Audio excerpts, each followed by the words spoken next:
पारा, बिगर टोकाचा बाण मारला रामचंद्रजीनं, बिगर तिकीट 400 कोस मारीची पाठवला, समुद्राच्या काठाला जाऊन पडला. पाव कसरा सुभाव पुणे मारा, अग्निबाणाच्या द्वारा सुभावचा वध यथा सांगरित्या यज्ञ पार पडला. ऋषी मुनी प्रसन्न झाले. या घटनेशी आपल्या जीवनाचा संबंध आहे. जीवन हाच यज्ञ आहे. जीवन रूपी यज्ञामध्ये बाधा निर्माण करणारे दुर्गुण हे राक्षस आहे. जीवन रूपी यज्ञ तोपर्यंत परिपूर्ण होत नाही जोपर्यंत जीवनामध्ये दोन गोष्टी येत नाही, एक सत्य आणि एक समर्पण. सत्य श्रीराम आहे, समर्पण लक्ष्मण आहे. यज्ञ यथासांगरित्या पार पडला, पण विश्वामित्रजीला एक अडचण आहे की आपला यज्ञ यथासांगरित्या पार पडलेला आहे. रावणाच्याकडे बऱ्याच दिवसापासून धनुष्य उचलायचा कार्यक्रम चालू आहे. जनकाकडे रावणासारख्याने प्रयत्न केला पण उचलल्या गेला नाही. तेव्हा जनक महाराजजीकडे बऱ्याच दिवसापासून धनुष्य उचलायचा कार्यक्रम चाललेला आहे. इथे एक शंका पहिली अशी आहे की अग्नी बाणाच्या द्वारा जसा सुभाव मारला तसाच मारीचीही का नाही मारला. याच कारण आहे. काय कारण? रामायण दोन्ही मध्ये बसतं. नाटकही आहे, इतिहासही. नाटक और इतिहास में ये फर्क होता है, घटना घटने के बाद लिखा जाता है इतिहास, और घटना घटने के पहले लिखा जाता है नाटक. पहले लिखा जाता बाद में स्टेज पर आता है वो नाटक. पहले घटना घटती बाद में लिखा जाता वो इतिहास. शाळेमध्ये सुद्धा इतिहासाचा तास मुलं सांगतायत ना, कुठं चालला रे बाबा? इतिहासाच्या तासाला. काय इतिहास? इतिहास म्हणजे इतिहास. अरे पण इतिहास म्हणजे नेमकं काय? इतिहास म्हणतो तर इतिहास मध्ये 3 पद आहेत. आता व्याकरण शाळेतून कमी केलेलं असल्यामुळे इतिहास शब्दामध्ये 3 पद आहेत. इति, ह, आस, आणि मग संधी होतो इतिहास. 3 पदामध्ये 3 अर्थ आहे. इति, ह, आस. आस का मतलब है था, ह का मतलब होता हुआ, और इति का मतलब होता है ऐसा. इति, ह, आस. इति यानी ऐसा, ह यानी हुआ, आस यानी था. ऐसा हुआ था, वैसा जिसमें है उसको इतिहास कहते हैं. असं झालं होतं तसंच ज्याच्यात आहे त्याला म्हणतात इतिहास. रामायण दोन्ही मध्ये आहे. इतिहासही आहे. पहिले घटना घडली, मग गोस्वामी तुलसीजींनी लिहिलं इतिहास. पहिले लिहिलं वाल्मिकीजींनी, बोलीला वाल्मिक तैसेची करीन, वर्तोणी दावीन नामा म्हणे. आणि तसं तसं प्रभूला वागावं लागलं नाटक. रामचंद्रजीला माहिती आहे नाटकातलं भविष्यातलं महत्वाचं पात्र मारीची आहे. त्याला आताच जर ठार केलं तर नाटकच बिघडेल. रावण सुवर्ण हरिण म्हणून मदत घेईल कोणाची? म्हणून पुढचा नाटक बिघडू नये म्हणून एक मारलं, एक 400 कोस पाठवलं. दिन फर बाण राम तेही मारा, सतजो जनगा सागर पारा. विश्वामित्र विचार करतात, आपण जर श्रीरामाला धनुष्य उचलण्यासाठी जनकाकडे चला म्हणावं तर राम कायद्यावर बोट ठेवल. काय? धनुष्य उचलायला? मेरे पिता ने कोई खासगी काम के लिए थोड़ा ही भेजा आपके साथ, धार्मिक काम के लिए भेजा है ना. वो तो शादी का, विवाह का काम, वो खासगी काम हम नहीं आ सकते. असं जर कायद्यावर बोट ठेवलं तर. म्हणून विश्वामित्रजीनं शब्द बदलवून वापरला.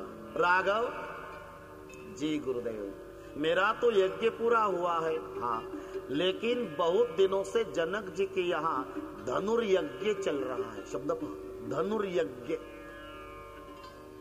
तो चलो हम उसको भी पूरा करें.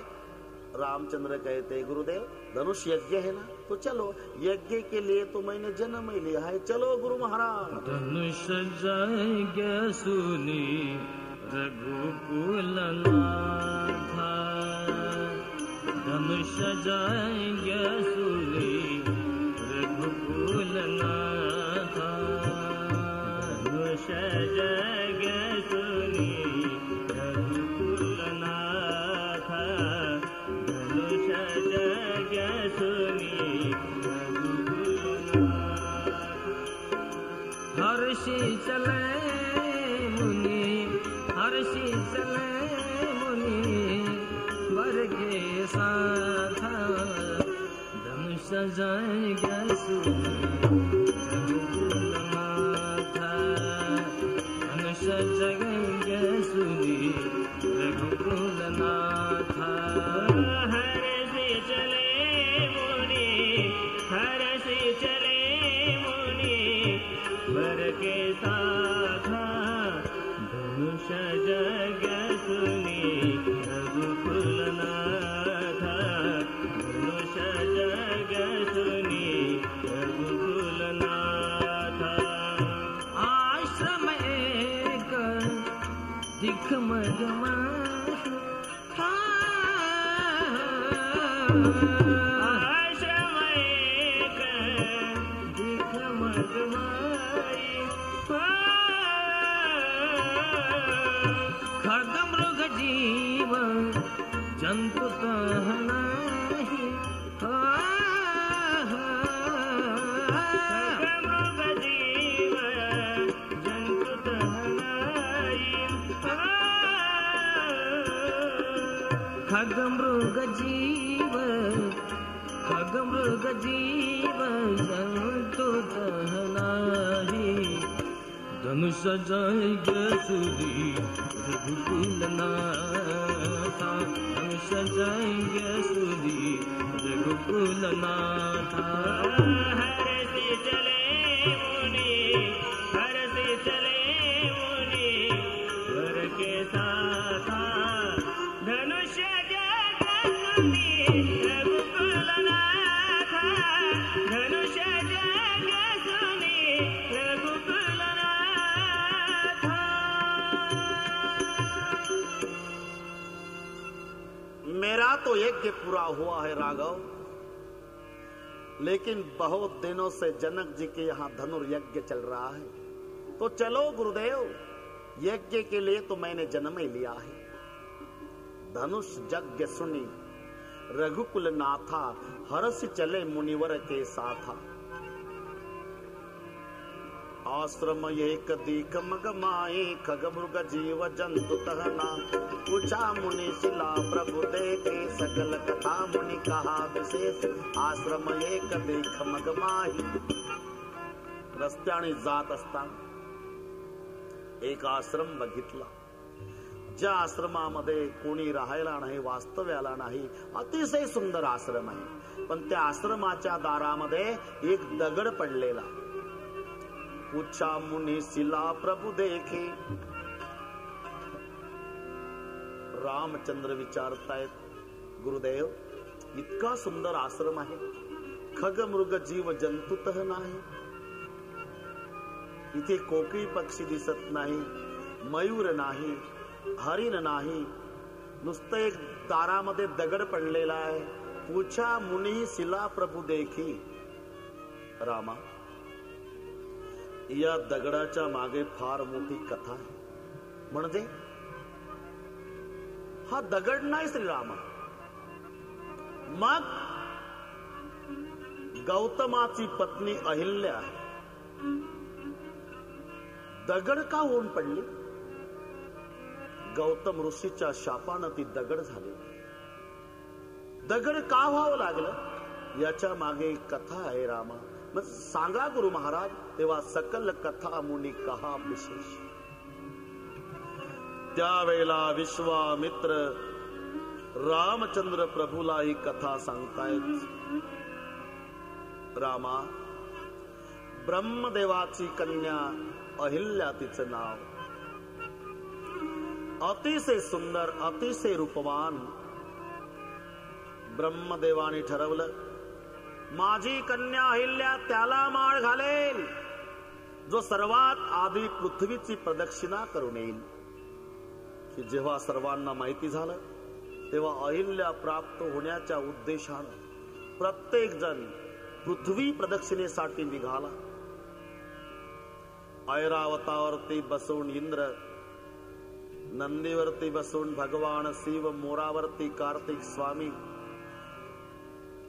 उंदरावरती बसून गणपती, आपापल्या वाहनावरती बसून सर्व देवता निघालेले आहे. रामा, त्यावेळेला भर दुपारी गौतम गंगेचं स्नान करीत होते. जो तो प्रत्येकाचं वाहन 120च्या पुढे पळवत होता, नंबर लागला पाहिजे म्हणून. स्नान करणारे गौतम घाईनं जाणाऱ्या देवतांना विचारत होते, अरे देवता लोग, इतने जल्दबाजी में आप कहां जा रहे हो? कोणीच थांबत नव्हतं. प्रत्येक देवतांना वाटत होतं की या म्हाताऱ्याला सांगत बसावं तर मागचं ओव्हरटेक करून गेलं म्हणजे डिझेलही गेलं, नंबरही गेला. कोणी सांगण्यासाठी थांबत नव्हतं. प्रत्येक जण वाहन पळवत होते. पण शेवटी गणपती बाप्पाचं वाहन थकलं. उंदीर मामा. गणपती कमी वेगानं जात असल्यानं गौतमजीनं विचारलं गणपतीजीला, गणेशजी, क्या महाराज, ये सब देवता इतने जल्दबाजी में कहा जा रहे? गणपतींनी सांगितलं, ब्रह्मदेवाची कन्या अहिल्या त्याला माळ घालणार आहे जो सर्वात आधी पृथ्वीची प्रदक्षिणा करून येणार आहे. गणपती निघाले.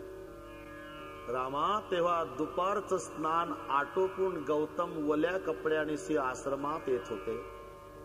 आणि येत असताना रस्त्यामध्ये कपिला गाय व्यायला झाली होती. वासराचं तोंड बाहेर आलं होतं. गाय हे पृथ्वीचं रूप आहे.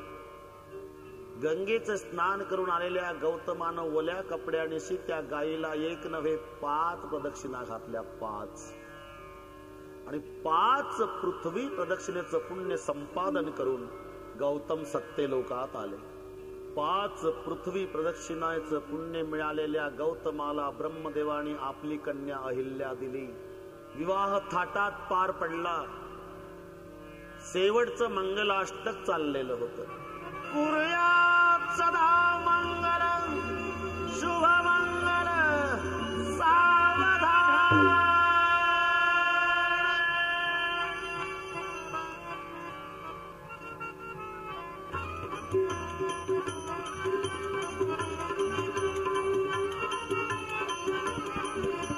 आणि त्यावेळेला हे सर्व 120च्या वेगवाले देवता येऊन पोहोचले. इकडे गौतमासोबत थाटात लग्न सोहळा पार पडलेला आहे अहिल्याचा. देवता विचार करतात की हा साधू तर आंघोळ करत होता गंगेमध्ये, आपल्या पुढे ओव्हरटेक करून आला नाही, तर याला ब्रह्मदेवानं अहिल्या कशी काय दिली? रामा, त्यावेळी सर्वात जास्त राग आला इंद्राला. काय ब्रह्मदेवा, हे आंघोळ करत होत, आमच्या पुढे जर आलं नाही तर याला अहिल्या कशी काय दिली? आणि असं जर तुम्हाला वशिल्यानं द्यायचं होतं तर पेपरला जाहिरात दिली कशाला? आम्ही कशाला पेट्रोल जायला असतं? ब्रह्मदेवाने सांगितलं, इंद्रदेवा, तुमचा गैरसमज झालेला आहे. स्नानाची वेळ, पूर्वीचं घड्याळ म्हणजे कोंबड, वशिला वगैरे नाही. गाय पृथ्वीचं रूप आहे. आणि गायीला 5 प्रदक्षिणा गौतमाने घातल्या. 5 पृथ्वी प्रदक्षिणेचं पुण्य गौतमाला मिळाल्यामुळे माझी कन्या अहिल्या मी गौतमाला दिलेली आहे. ठीक आहे, ठीक आहे, मला इंद्र म्हणतात, एकदा तरीच्या पातिव्रत्याला बाध आणेल. असे काही दिवस गेले. रामा, एक दिवसची घटना, मध्यरात्र झालेली आहे. मध्यरात्री अग्नीला मदतीला घेतलं इंद्राणी. इंद्र स्वतः गौतमाचं रूप धारण करतात आणि अग्नीला कोंबडा केलं. कोंबडा मध्यरात्री गौतमाच्या आश्रमाच्या परिसरात आलेले आहे. गौतमाच्या रूपात इंद्रदेव, कोंबड्याच्या रूपात अग्नी आणि कोंबडं आरवलं. मग लक्षात आलं गौतमाच्या की स्नानाची वेळ झालेली आहे. दिवसाही वरडत नाही, पहाटेही वरडत नाही संकरित कोंबड. आणि वरडलं तर त्याला पहाटेही कळत नाही, दुपारही कळत. आता कोंबड बिघडलं, ते हायब्रिड केलं. पण पूर्वीचं कोंबड कोणापासून काय शिकावं याकरता चाणक्य नीतिकाराने 20 गुण पशुचे घ्यावेत म्हणून आदेश दिलेला आहे. सिंहादेकम बकादेकम शिक्षितत्वारी कुकुटात वायसात पंच शिक्षक शशेषुणी गर्दवात. 1 गुण सिंहाचा, 1 गुण बगळ्याचा, 4 कोंबड्याचे, 5 कावळ्याचे, 6 कुत्र्याचे आणि 3 गाढवाचे, असे 20 गुण मानवानं पशुचे शिकायचे आहे. सिंहाचा गुण कार्य स्वल्पम वा प्रभुतम वा, कार्य लहान असो की मोठं असो ते करण्याकरता टाकलेला पाऊल काम झाल्याशिवाय माग न घेणे सिंहाचा गुण. इंद्रिय निग्रह, बगळ्या जेव्हा पाण्यात उभा राहतो, एक पाय वर धरतो, डोळे मिटून त्या माशांना वाटतात दूरचा साधू असावा. सगळे मासे भोवताल येतात आणि मग जवळ आले मासे की बगळ्यानं संपवले. त्यावेळी पुरता का होईना त्याचा इंद्रिय निग्रह आहे, हा गुण बगळ्याचा.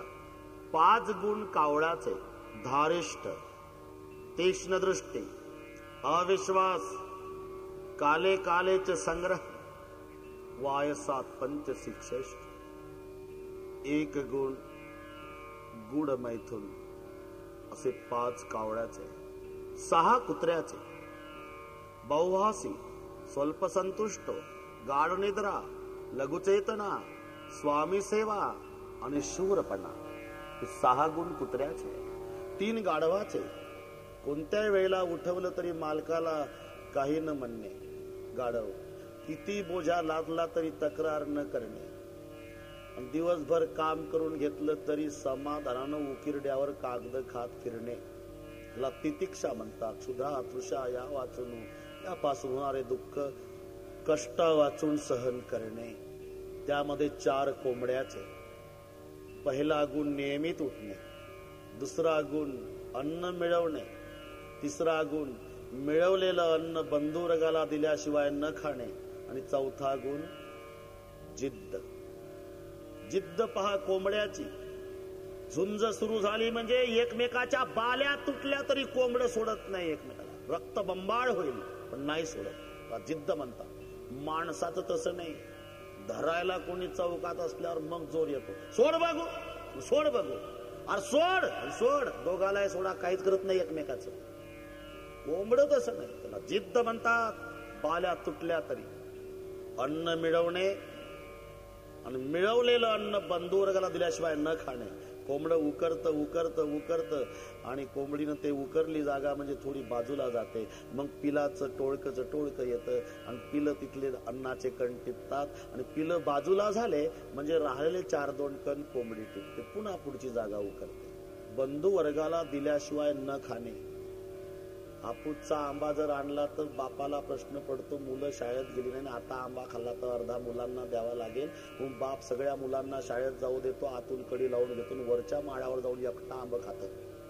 मुलाच्या चोरून खाणारा बाप सापडेल, पण कोंबड्याचं पहा पिलांना दिल्याशिवाय खात नाही. अन्न मिळवणे, बंधुवर्गाला दिल्याशिवाय न खाणे, जिद्द आणि पहिला गुण नियमित उठणे.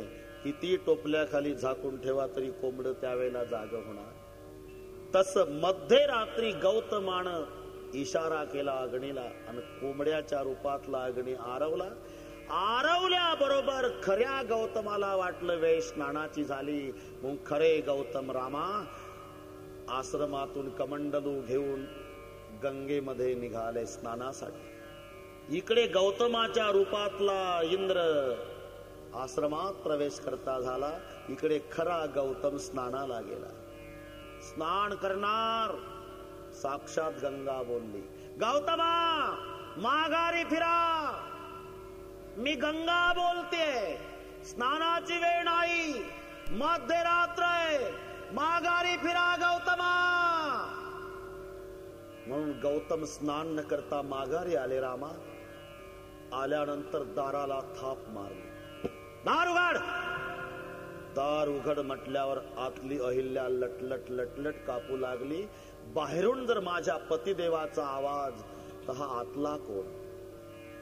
घाबरून दार उघडलं. दार उघडल्याबरोबर गौतमाच्या वेशातला इंद्र घाबरून पळून जाऊ लागला. खऱ्या गौतमानं लाल डोळे केले. थांब इंद्रा, ओळखलं तुला. माझ्या रूपात माझ्या झोपडीत आला. 1000 भग पडतील तुला. लट लट लट लट कापू लागला इंद्र. उशाप द्या महाराज. जा, रामचंद्र धनुष्याचा भंग करतील, तो आवाज ऐकशील तेव्हा सहस्त्राक्ष नाव प्राप्त होईल तुला. आणि मग अग्नीकडे बघितलं. काय अग्नी? इकडे अहिल्या लटलट कापत होती.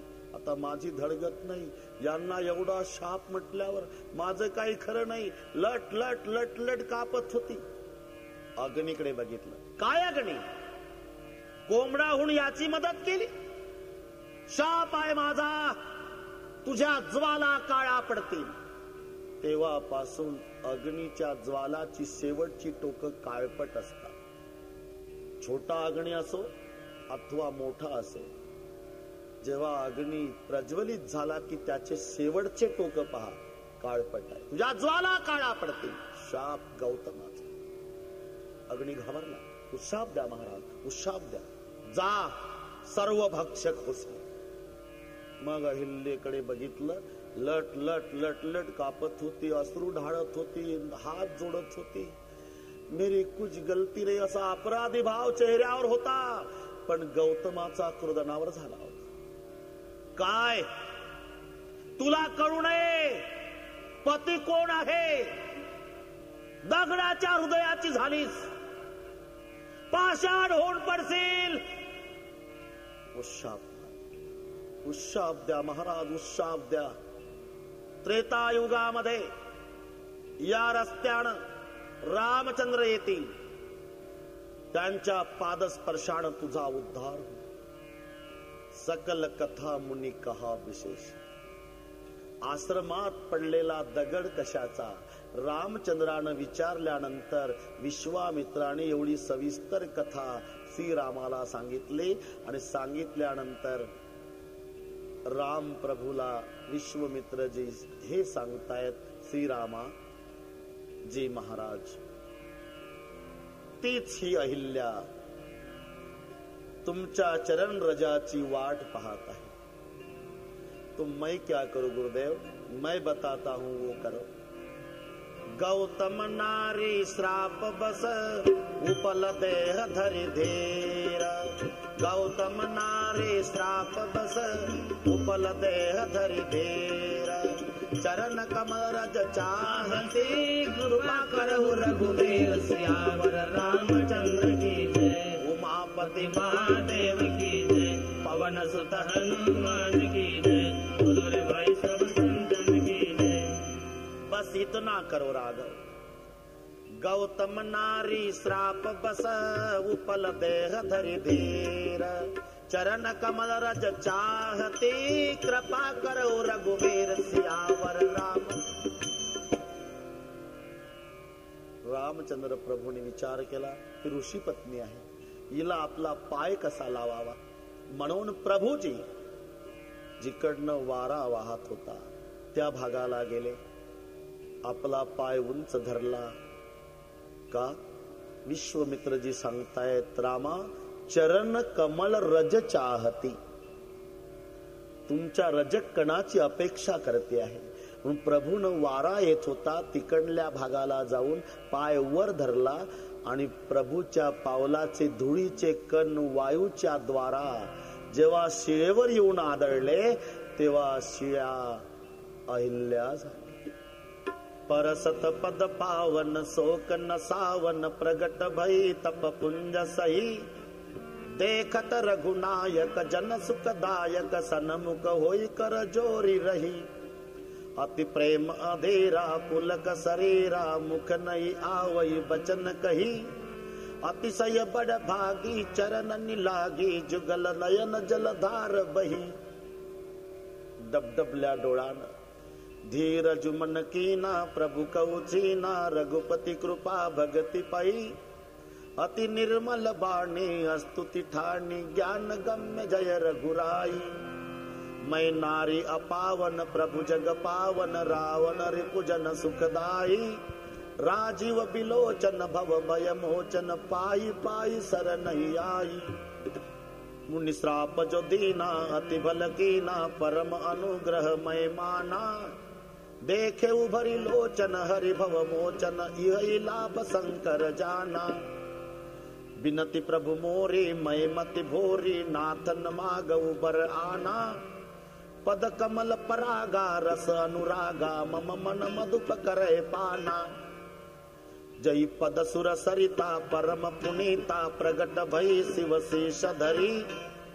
सोई पद पंकज जय पूजता, मम सिर धरे कृपाल हरि।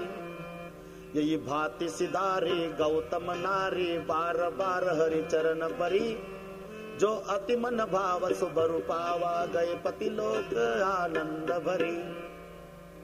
अस प्रभु दीन बंधु हरि कारण रहित दयाल। तुलसीदास सटते भजु छाड़ी कपट जंजाल। सियावर रामचंद्र की जय, अहिल्या उद्धार। सभी को एक भजन याद है, रघुपति राघव राजा राम, पतित पावन सीताराम। याच्यात 5 क्रम आहे, 5 नाम आलेले आहे। पहिला शब्द आहे रघुपती, दुसरा शब्द आहे राघव, तिसरा शब्द आहे राजा राम, चौथा शब्द आहे पतित पावन आणि 5वा शब्द आहे सीताराम। याच्यात ऐतिहासिक क्रम आहे। पहिला शब्द रघुपति, क्यों? रामचंद्र ने रघुवंश में जन्म लिया तो हो गए रघुपति। कौशल्या मां बड़ी प्यार से श्री राम को राघव करके बुलाती थी। राघव बड़ी प्यार से बुलाती थी तो राघव दूसरा शब्द आया। जष्ट पुत्र को राजगद्दी मिलने वाली परंपरा रघुकुल में चली आ रही थी तो हो गए राजा राम। रघुपति राघव राजा राम।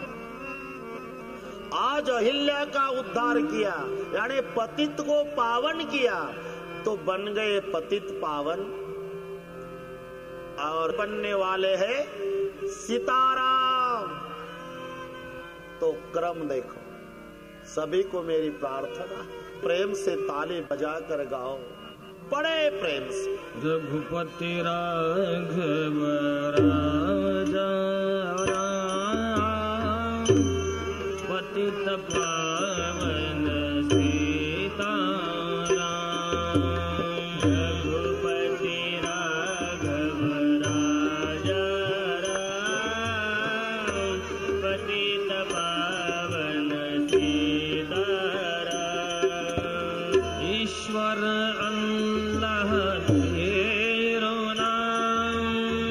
सबको सम्मति दे भगवान। ईश्वर अल्लाह तेरा नाम, सबको सम्मति दे भगवान। ईश्वर एक वाणी परब्रह्म, अल्लाह बोलते इस्लाम,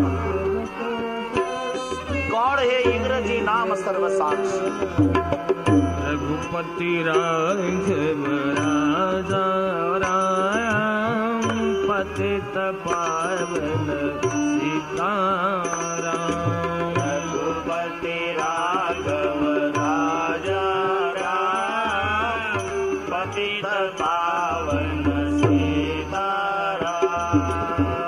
तन में राम मन में राम, जहाँ देखे राम ही राम। जन में राम मन में राम, जहाँ देखे वह राम ही। जन में राम मन में राम, जहाँ देखे वह राम ही राम। तन में राम मन में राम जहाँ देखे वह राम ही राम। मन में राम जहाँ देखे वह राम ही राम। रघुपति राघव राजा राम पतित पावन सीताराम। रघुपति राघव राजा राम पतित पावन सीताराम। रघुपति राघव राजा राम पतित पावन सीताराम। रघुपति राघव राजा राम पतित पावन सीताराम। सीताराम सीताराम पतित पावन सीताराम। सीताराम सीताराम पतित पावन सीताराम। सीताराम सीताराम पतित पावन सीताराम। सीताराम सीताराम पतित पावन सीताराम। रघुपति राघव राजा राम पतित पावन सीताराम। रघुपति राघव राजा राम पतित पावन सीताराम। रघुपति राघव राजा राम पतित पावन सीताराम। रघुपति राघव राजा राम पतित पावन सीताराम। रघुपति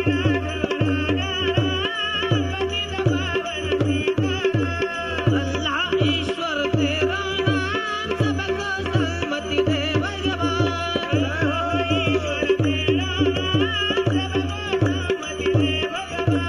तन में राम मन में राम जाने के वह राम ही राम। तन में राम मन में राम जाने के वह राम ही राम। रघुपति राघव राजा राम पतित पावन सीताराम। रघुपति राघव राजा राम पतित पावन सीताराम। रघुपति राघव राजा राम पतित पावन सीताराम। रघुपति राघव राजा राम पतित पावन सीताराम।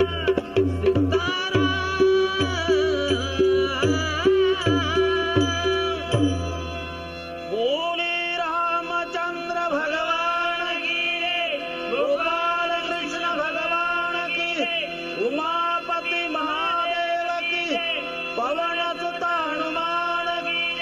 बोलो रे भाई शिवशंकर की, नमः पार्वती पते, हर हर महादेव।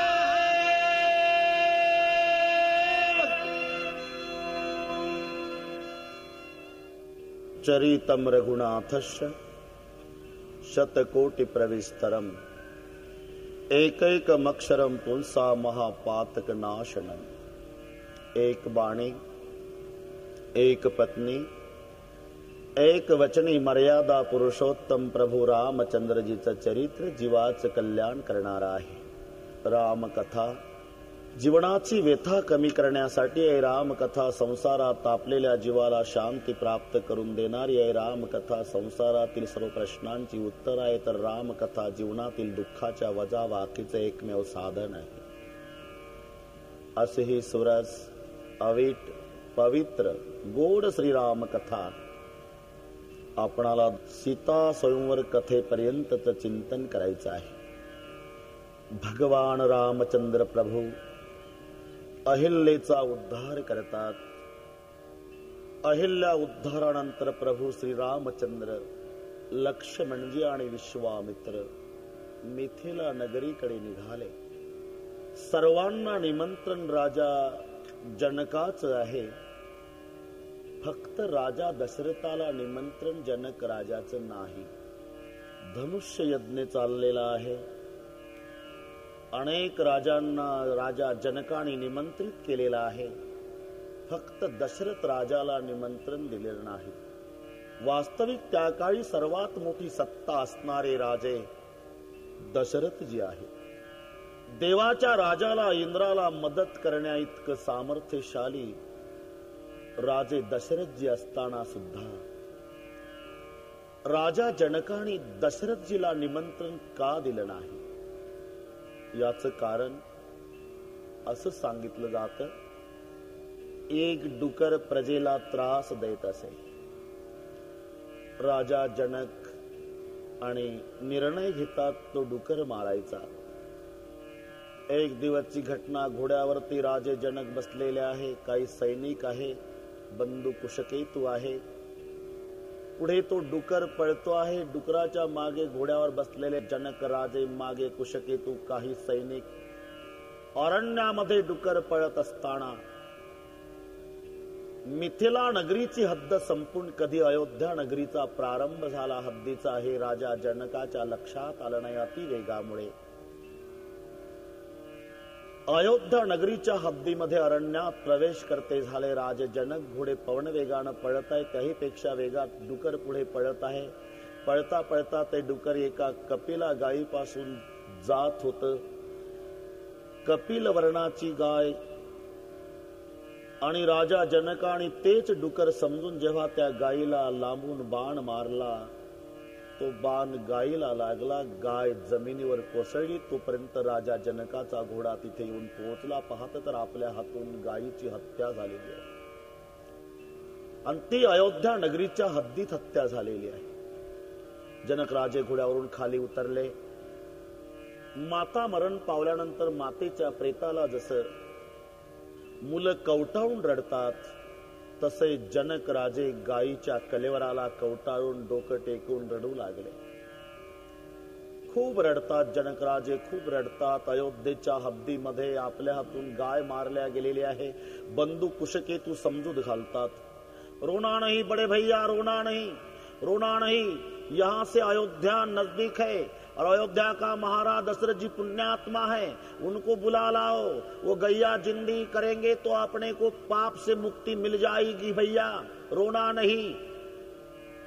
आणि मग जनकजीचे 2 सेवक अयोध्येत येतात. वेळ सकाळचे.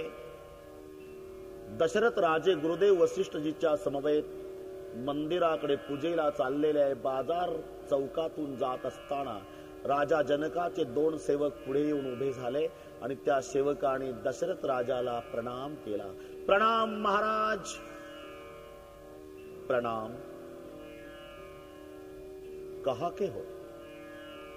मिथिला नरेश महाराज जनक जी के हम सेवक है सरकार. धन्यवाद, बहुत खुशी की बात. महाराज जनक भी अयोध्या के हद में आ पहुंचे हैं, ये तो और भी खुशी की बात है. आगे बोलो. लेकिन क्या? महाराज जनक जी के हाथों अपने हद में गैया मारी गई. गैया मारी गई? दशरथजींना ऐकलं. एकदम धक्का बसला आणि दशरथजीच्या हातातून पूजेचं ताट आणि पाण्याचा तांब्या खाली पडला. ये तो बहुत बुरी घटना हुई.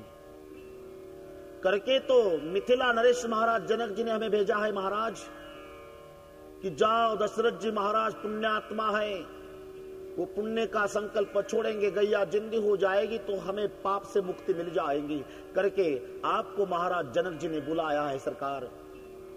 दशरथ जी कहते, देखो भाई, जब जब मैं इस समय अयोध्या में रहता हूं तो ये मेरा पूजा का समय है. गुरुदेव के साथ मंदिर जाता हूं, मैं नहीं आ सकता.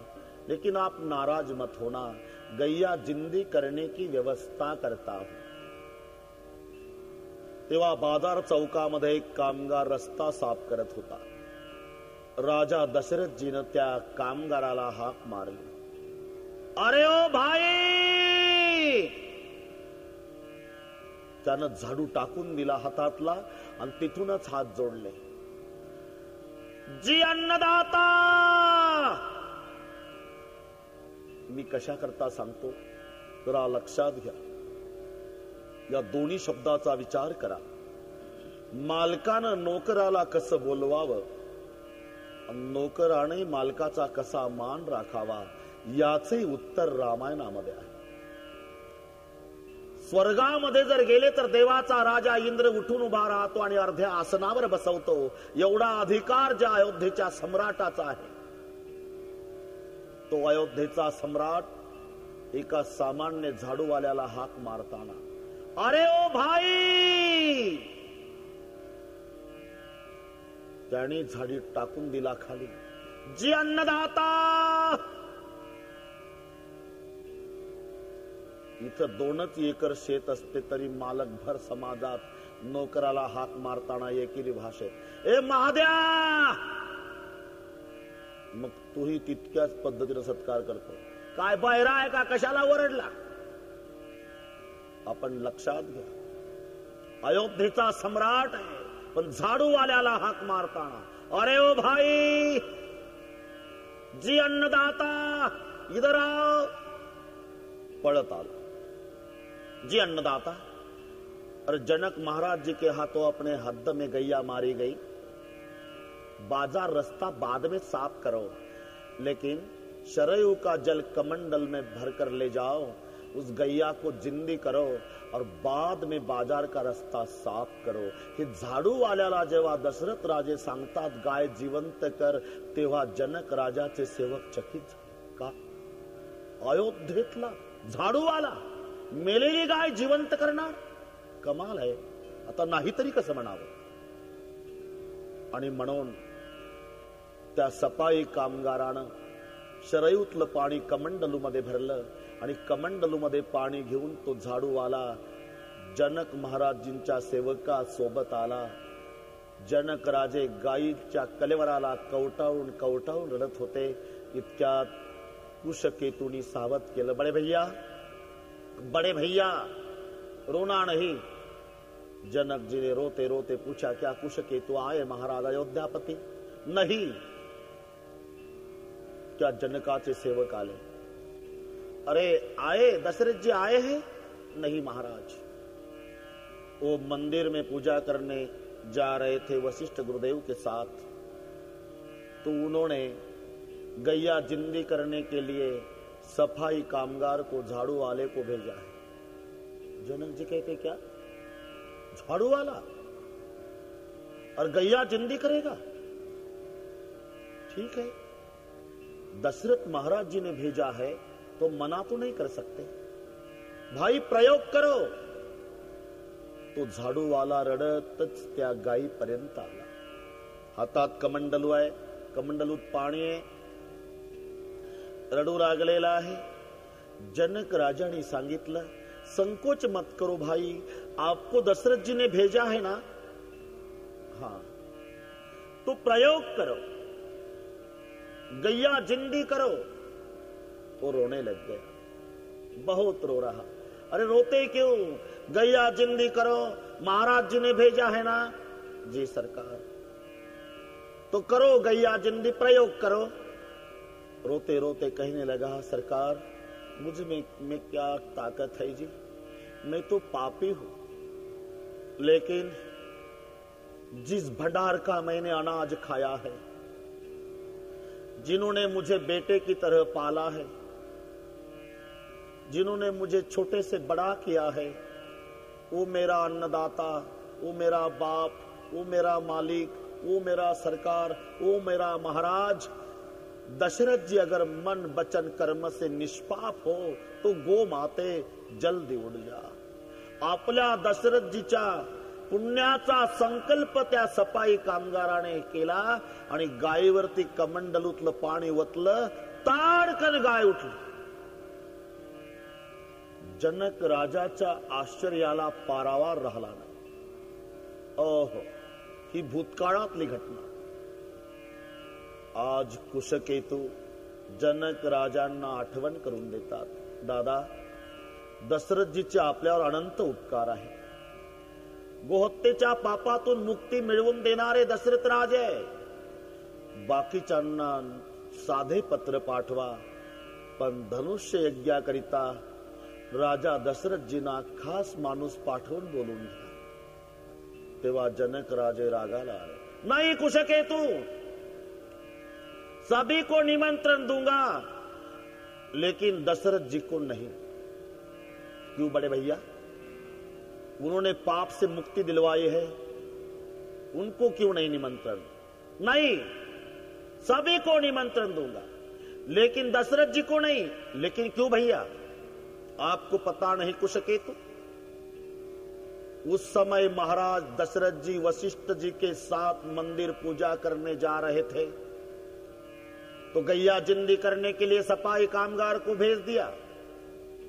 आज मेरे बेटी का सीता का स्वयंवर है, आज भी अगर जरूरी काम के लिए कहीं जाते होगे और गए और आज सफाई कामगार को भेज दिया तो मैं मेरे बेटी का जानकी का भविष्य बिगाड़ना नहीं चाहता कुशकेतु, सभी को संदेश दूंगा लेकिन दशरथ जी को निमंत्रण नाही। आणि म्हणून सर्वांना निमंत्रण आहे, राजा दशरथाला नाही। विश्वामित्रजीच्या द्वारा राम लक्ष्मण यज्ञाचं कार्य यथासांगरित्या पार पडल्यानंतर परस्परे नेण्यात आलं दोघांनाही। जेव्हा अहिल्या उद्धार करून रामचंद्र लक्ष्मणजी आणि विश्वामित्र पुढे निघाले, चले राम लक्ष्मण मुनी संगा, गए जहा जग पावनी गंगा। गंगेपर्यंत आलेले आहे। विश्वामित्रजीनं गंगेची कथा सांगितलेली आहे। गांधी सुत सब कथा सुनाई, जही प्रकार सुरसरी मही आई। त्या गंगेमध्ये प्रभू रामचंद्रजीनं स्नान केलं, तब प्रभू ऋषीन समेत नहाये। विविध दान मही देव निपाये, हरसी चले मुनि वृंद सुहाया। बेगी विदेह नगर नियर आया। मिथिला नगरीकडे निघाले।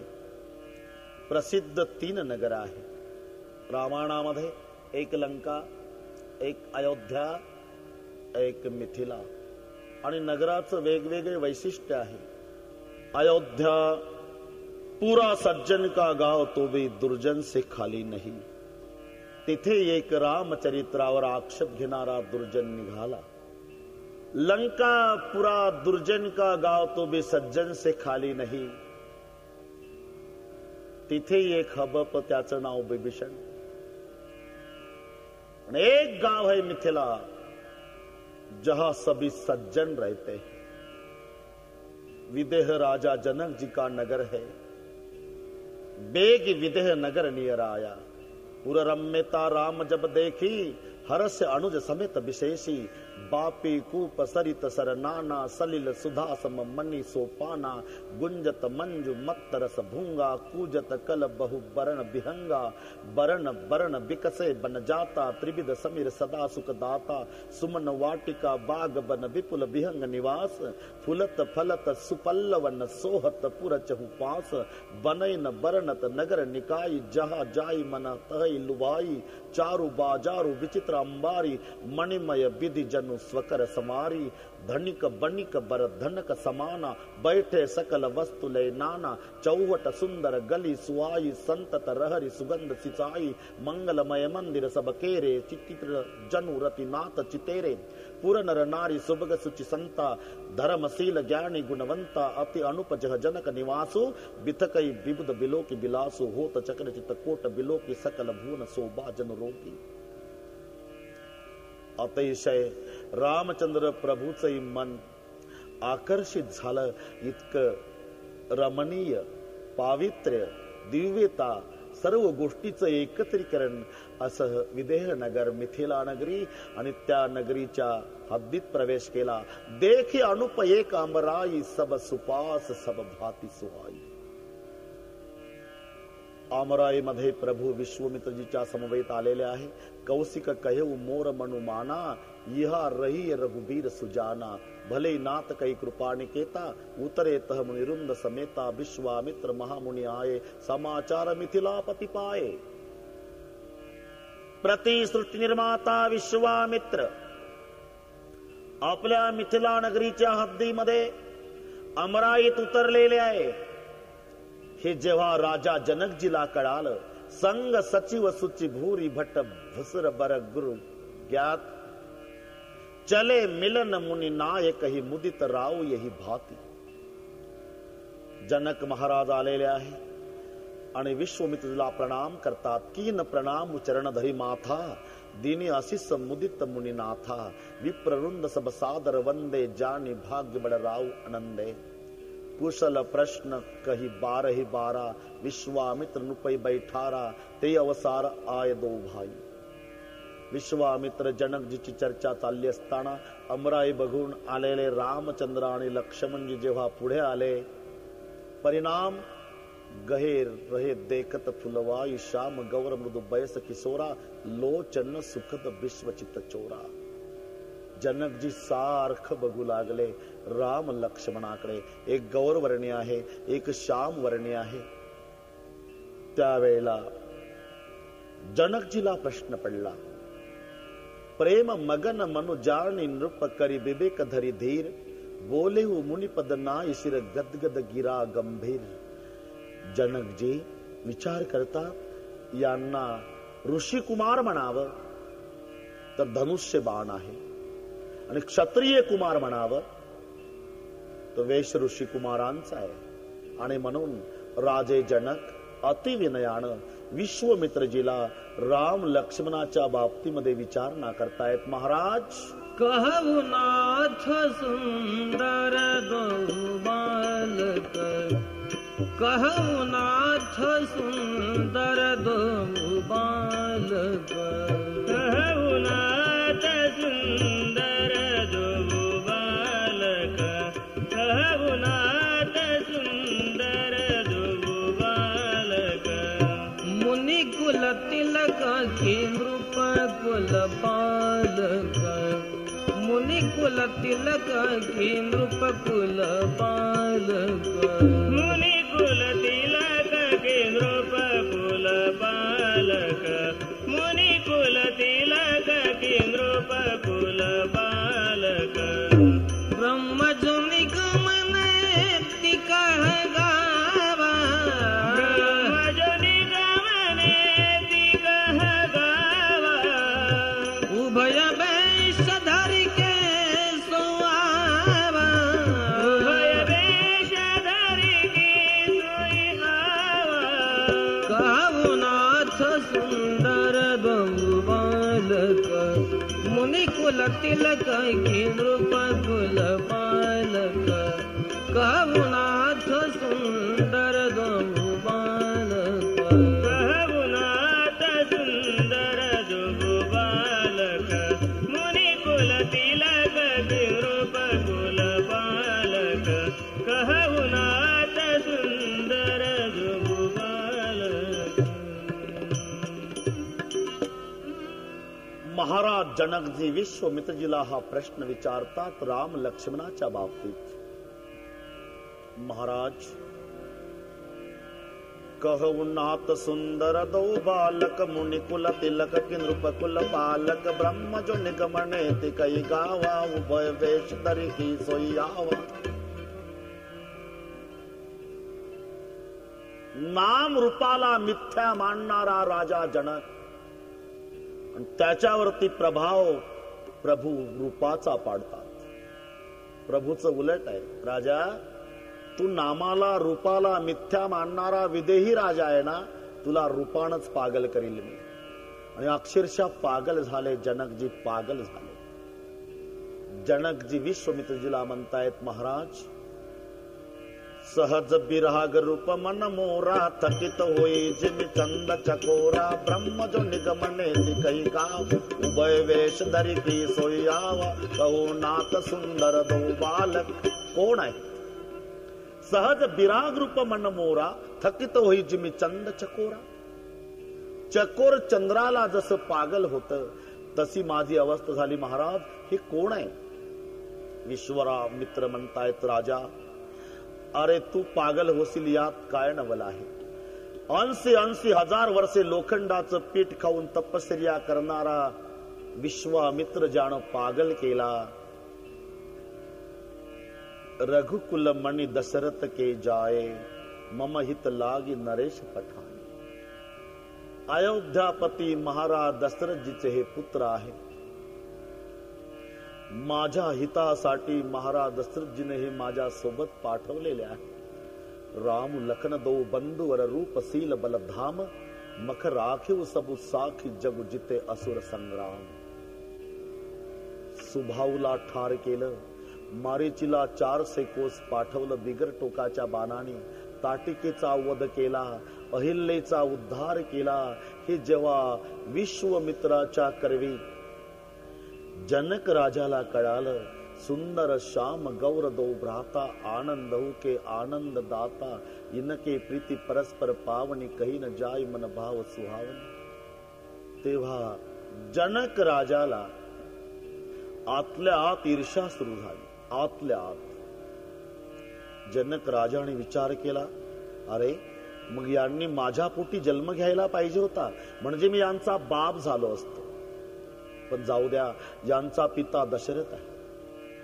निदान हे माझ्याकडे शिकायला यायला पाहिजे होते, म्हणजे मी यांचा गुरु झालो असतो. पण जाऊ द्या, यांचा गुरु वसिष्ठ. पण मनात आलं, एक नातं जुळण्याची शक्यता आहे. जर यांच्या हातून धनुष्य तुटलं तर मग मात्र सासरा जावयाचं नातं जुळण्याची दाट शक्यता आहे, असं मनात आलं. आणि मनात आल्यावर विश्वामित्रजीला सांगितलं, महाराज, आपण जर एकटाच आला असताना तर मी तुमच्यासारख्या महात्म्याला या आमराईमध्ये उतरू दिलं असतं. पण हे राजाचे पुत्र तुमच्या सोबत आलेले आहे आणि राजपुत्रांना त्यांच्या योग्यतेनुसार निवास देणं हे राजा या दृष्टीनं माझं कर्तव्य आहे. म्हणून तुम्ही महालामध्ये निवास करा. सुंदर असा महाल राजा जनकाकरवी देण्यात आला, ज्या महालामध्ये सर्वच प्रकारच्या सुविधा आहे. आणि त्या महालामध्ये विश्वामित्र, रामचंद्र आणि लक्ष्मणजी. दुपारी भोजनाचा कार्यक्रम संपला. मग विश्रांती झाली आणि विश्रांती झाल्यावर रामचंद्र प्रभू सांगतायत विश्वामित्रजीला, गुरुदेव, क्या राघव, लखन हृदय लालसा विशेषी जाई जनकपुर आई देखी. मेरा छोटा भाई लखन नगर देखना चाहता है, तो दिखा कर लाऊं.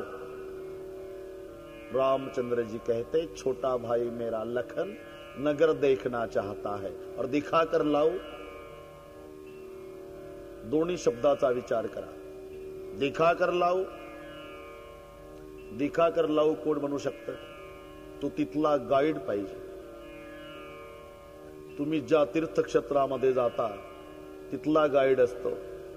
इकडे या, इकडे या, इकडे जनाबाईचं जात आहे. हा, आता इकडे या, सकुबाईचा संसार आहे. आता इकडे या, इथं मांडे भाजलेत मांडे. आता इकडे या, ही भिंत चालवली. आता इकडे या, इथे रेडा बोलवला. गाईड तिथला पाहिजे. मग भगवान रामचंद्र जर प्रथमच आलेले आहे तर दिखा कर लावू असं का म्हणतात? हे शब्द प्रभूच्या मुखात शोभतात का? अरे प्रभूला गाईडची गरज नाही बाबा. कोण आहे हा?